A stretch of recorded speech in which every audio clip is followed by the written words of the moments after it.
Pagkatapos namin umikot ng temple number 4, dito na naman kami guys sa temple number 5. So let's go and pasok tayo dito. So ayan, nakikita natin parang merong statue dito sa labas. So ayan, maliit lang yung area. So ayan, nakikita natin.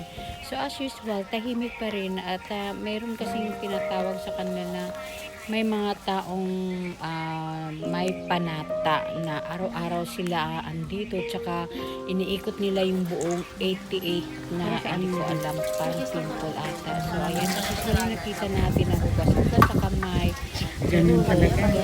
bago Ganun talaga dito. magdasal sa utera nila. Utera na parang church na sa Ganun talaga atin. kanila.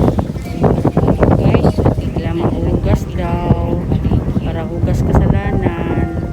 Para bago Yan magdasal, pa, may- malinis. Malinis. Tapos pag uwi, didemonyo, yun yung pupa.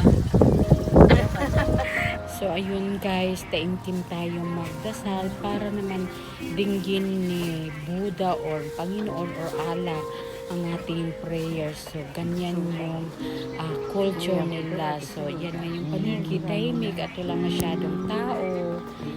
Parang ganun din. So ayan, ang ganda. Tsaka napaka-presko ng lugar. So let's watch this.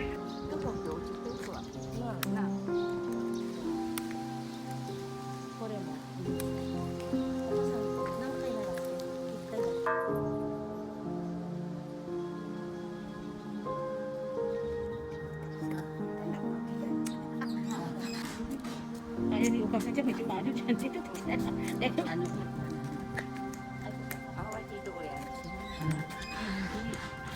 Dito tayo. So yun, nag-ikot lang kami ng sandali, then going, pauwi na kami dahil maliit lang naman yung number 5 na temple. So ayan, nakita niyo. And going out kami dyan, picture muna para mayroon tayong remembrance. Kasama pa rin si nanay. Siyempre, kailangan natin alalayan yung tanda. So ayun guys, we will going out na at pupunta kami sa temple number 6. Okay, let's go. And mag-driving tayo ngayon. So, yan, nakikita niyo yung paligid. Na parang wala lang din yung mga tao. Diba? So, okay. Grabe, bisibisi sila punya sila. Ano dito sa waso is kasi na ugasan. Lima no? Ano siguro ba ano may mga offers kanila project? Oo. Ayos ay. Mga kapit medicine. Gusto ko mamaya muna kayo uwi. Sama ko kayo sa pagsunod sa anak ko. Sige, che. Nakakapa si che. Kami na uwi na ako, uwi muna. Sama ko siya. Go, go, go. Para maano si nanay. Mamaya muna kayo. Nababagutin ko sa bahay eh. Bakit ako sa ano magbahay? Kibet. Uy, para makapasal si nanay. Oo. Para buong maghapon kayo sa bahay.